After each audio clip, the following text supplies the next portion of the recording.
So I know I'm a little late to the party, but Transformers Wild King is going to be the next Transformers toy line and animated series that's going to be coming out of Japan.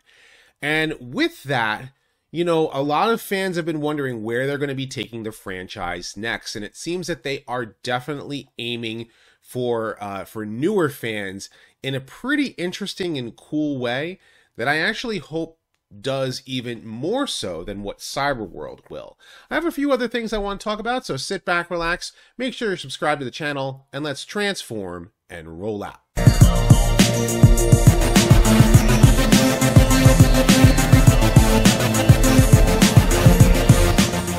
Consider supporting the channel on Patreon, becoming a channel member, or purchase some merch. Links are in the description below.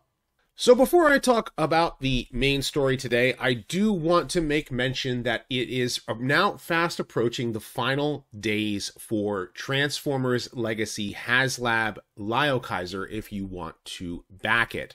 There are 19,694 backers currently, and if you are looking to get it, all of the tiers are unlocked, so it includes the display stand and everything.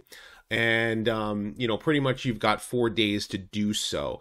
And pretty much anybody who's going to, you know, put their order in now will definitely get it when it finally releases, you know, but it's perfectly up to you. I do want to make mention, though, before I move on to the next story.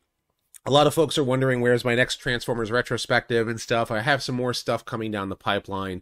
Had some things on the back end that I had to take care of that, you know, kind of delayed me as far as producing new videos, but I want to talk about more stuff, you know, but I want to hear from you guys what you're really interested in seeing out of Transformers videos and retrospectives on this channel, because I'm going to be probably doing some more toy reviews in addition to you know, doing the retrospectives and stuff.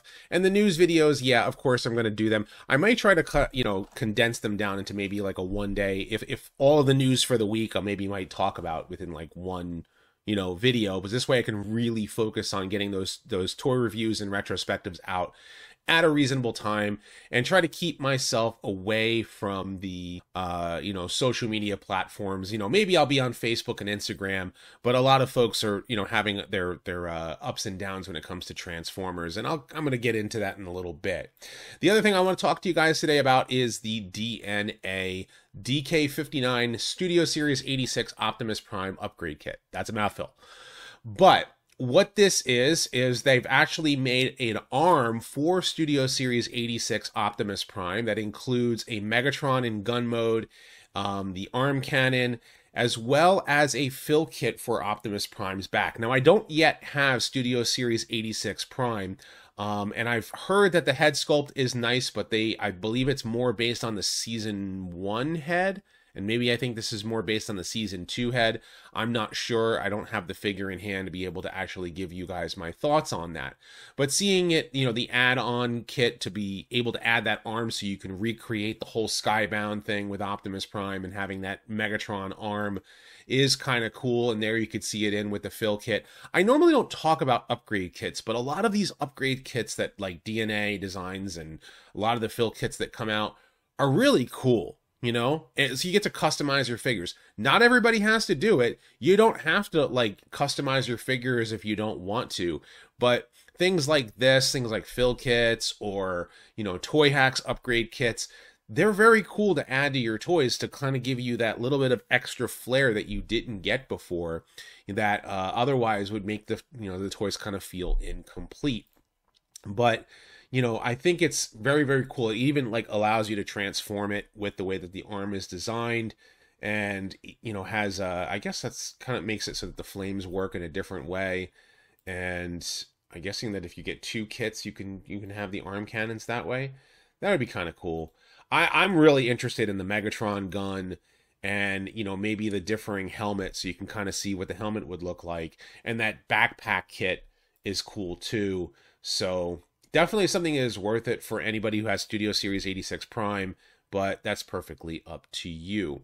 Now let's talk about the next Transformers series coming out of Japan. I talked about Cyberworld, I think it was in my live stream video, talking about Cyberworld, where they were going with the toys and how they were trying to market to younger audiences and younger fans. But I honestly felt that the Cyberworld toys kind of looked cheap, you know, even for the target audience. They look at those toys and go, is there better Transformers toys? You know, like the Generation toys are on the shelves and they're representing the older characters and they're doing so much better and so much more out of them. You know, where do they go with it from here? Well, Japan is doing their own Transformers series and anime. I believe the anime is going to be on Takara Tomi's YouTube channel. We actually have the trailer, which I'm going to play some clips here so you can kind of see some of the video and how it's animated. And, you know, you have Optimus versus Megatron. You've got these animals that they are, you know, teaming up with that are Transformers themselves. Each of them have an element with them. And you can see Megatron there turns into, you know, he has his tank mode, but he also combines with this T-Rex.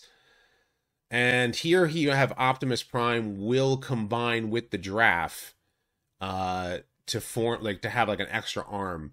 And I'm pausing it on purpose just because obviously for copyright reasons, but you know, you can see the way that the arm transforms onto him and he has like this extra chest plate and what have you.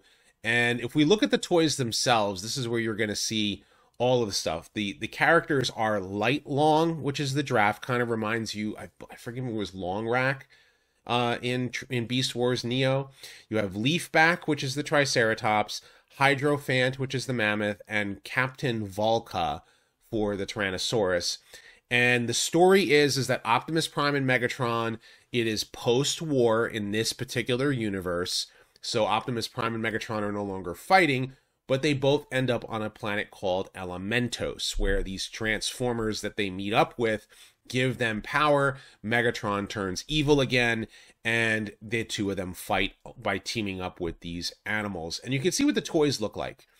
They are of a higher quality, in my opinion, than what you're seeing out of Cyberworld. Some people are like, oh, it's still kind of got like some of the waffling and, you know, cost-effective things, but it's different. You know, it's still Optimus Prime. It's still a truck, you know, and he has an axe, has his weapons and stuff, but he can combine with any of these animals that you have here, and each of them have one of the four elements. You have like this lightning, you know, giraffe, and it's you know, fire, water, sky, I believe. That's why it's lightning instead of wind. And then you have earth, which is, I guess it's the way that the leaf is done. I'm not exactly sure how they're doing it, you know, with the elements combining, but you can see the way that they combine, and they have the four posts on their chests to be able to combine with the animals.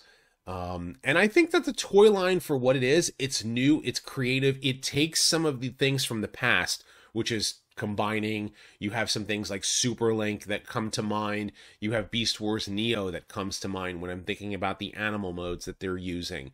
I think of you know, even the way that their helmets are designed, it kind of reminds me of a little bit of the Unicron trilogy in that way. But at the same time, it also reminds me a little bit of Generation 1 with the way that that Megatron and Optimus specifically look. And, you know, you get a good look here at Megatron. It's Megatron. And he turns into a tank. All right, fine, it's cool. And he got these like horns. So when he combines with the other animal, where is the images there that they had the combination where he has like the horns, which kind of look a little weird. I'm not gonna lie, they look weird, but it's cool that you're able to combine each of them so that they have the combinations this way. And it gives something new and different for Transformers fans that they have been waiting for. They've been waiting for something new and different to try to market to new audiences. Because I said this in I believe it was my last video, or it was a live stream, where I said Transformers needs to market to new audiences. It needs that 5 to 10-year-old demographic that's different and new, but yet can enjoy Transformers in the same way. And the toys themselves have to have at least some form of quality to them that they actually really want it. This is going to be a Japanese exclusive toy line. So it's marketing to Japanese kids with, a very younger styled anime, Transformers series, and it's marketing that way to try to appease to them, because Generations is marketing basically for everybody who has been Transformers fans for the for 30 years, like from Transformers Prime and before. And Studio Series markets to anybody who is into either the movies, the games, or the anything that came out theatrically. So it's a very different marketing tactic. Whereas Cyberworld is clearly marketing towards American kids, and this is where Hasbro thinks of American kids. They don't think that they want higher quality toys. Japan goes, no, we've got to absolutely market to them to something fun and creative. This is fun and creative. This is cool. This is not something that I will collect, right? But it is something that I think that new fans can latch onto if it takes off not only in Japan, but gets dubbed and brought over to the United States and sold over here. I think Cyberworld, in my opinion, is probably going to be a stopgap series where, like, the toy line that's coming out is going to come out for this year. They want to see where Wild King goes as far as popularity is in Japan, and then maybe look at maybe bringing it over here. I don't know. That would be the smart tactic, in my opinion. But they've already, like, went ahead to try and make Transformers Earthspark stuff, which Earthspark has not been selling. Let's just be real about that. It did not connect to new audiences. It did not bring as many new Transformers fans into the fan base. But that kind of leads me to something that I want to talk about, and I've been thinking about this for a while, is a lot of people look at me as a Transformers fan and say he's been around there for since the beginning, and I'm in my 40s. But now people who came into the fandom during Transformers Armada are in their 20s. They're around the same age that I was when Armada came out.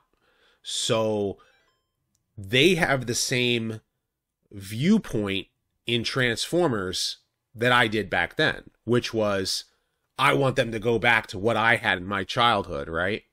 And, for me, I know that the ship has sailed, right? Like, I know that they're not going to make a Generation 1 continuation. They're not going to make a Unicron Trilogy continuation. They're not going to make an animated continuation or a Prime one. But the kids that grew up with Transformers beginning from Armada, and I would say through Transformers Prime, are now becoming adults. And as adults, they are getting that nostalgia itch, and they want that return to childhood feeling again, and they want the toys to kind of match that. Where this is brand new, and it's exciting, and it's different, and it's not for me, it's not for the 20-year-olds, it's for the 8-year-olds, right? That's what this is for. The Generations line is meant for all of us who have been around for a while. Hasbro likes the fact that 20-year-olds, 30-year-olds, 40-year-olds, 50-year-olds, 60-year-olds, and, I know some folks are even older, that are still into Transformers and still want to collect them. They like the fact.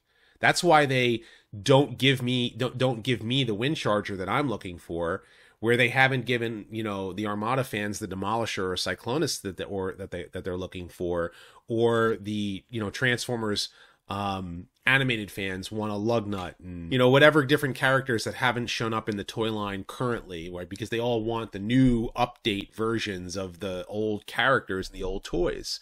They kind of know that they can release like 3 or 4 of a character in a series and not release that one for maybe 2 more years because they dangled a carrot. And I hate to say it that way, but it kind of feels like that, where they've been dangling a carrot for many of us for many years. I look at the Transformers that I have on my shelf behind me, and they were purchased within the last 5 years. That's crazy to think about. Like, my collection has grown that much more in the last 5 years, because they've really hit that nostalgic itch in such a way. And now they're doing the same for the fans who are in their 20s and 30s. So really look at it this way. Transformers is a franchise that has been around for 40 years. They're trying to reach all of us. They're trying to reach the new fan. They're trying to reach the old fan. And where they go with storytelling, Well, it's a matter of how much it connects to the new audiences. The best way to look at Transformers as a whole is like right now the movies, they're not selling, right? A lot of general audiences are burnt out on Transformers as a whole. Cartoons have to market to younger fans in order to get something for them to attach with, to have a nice childhood with the Transformers that they grew up, for them to grow up with. And the rest of us have to just enjoy the fiction and toys that are coming out. I mean, Skybound is killing it. Skybound is doing leaps and bounds. That's why I talked about the DNA design kit. Because when I saw that, I was like, yeah, the Skybound comics are doing fantastic. Why? They went back to formula. They went back to the old original stories, and they're telling it in a new way that is getting a lot of comic book readers attached to it, and they're really, really digging it and enjoying it. And yes, not everybody is going to enjoy this current fiction, and they're not going to enjoy the comic book or the cartoon, what have you, and that's fine. Transformers has a little bit for everybody, and I think that if we're patient enough, if we're kind enough, if we're understanding of us as different Transformers generations of Transformers fans, then it'll help. You can't, if I was to look at something that is from Transformers Armada and think it looks really cool, or something from Machine Wars and I think it looks really cool, I am gonna compliment it. I'm tired of the negativity when it comes down to Transformers, you know what I mean? Because I've been in this franchise for 40 years, and I want to be able to enjoy Transformers just as much as I enjoy other stuff. It's very easy for me to go off and enjoy the various different Power Rangers or Super Sentai series or Godzilla, or I can't really, having a hard time with Star Wars, but you get what I mean. Like for these longtime franchises, they have to do things in order to get new fans interested just as much as keeping the old fans interested as well. Otherwise, they're just going to have to come out with new stuff. New franchises are going to have to come along that reach kids where they are and do something completely different that is not Transformers. That is something very different and gets them interested and markets to kids in a different way. Because because you got to remember, at the end of the day, Transformers is about selling toys. Toys to 40-year-olds, toys to 30-year-olds, toys to 20-year-olds, toys to 5-year-olds. That's what it is. They're selling toys. And the fiction has to get attached to that. And that's what Wild King is doing in spades. They're making these brand new toys with new ideas, and they're telling a story surrounding the toys. But I want to know what you guys think. Are you excited about Transformers Wild King? What do you think of the DNA kits? And of course, are you backing Liokaiser? What do you want to see as a Transformers retrospective, a character being covered that I haven't covered before? Of course, leave your thoughts in the comment section down below. Be sure to thumbs up this video and subscribe. I have many more Transformers videos like this coming soon, so stay tuned for all of that. And as always, guys, until next time, till all are one.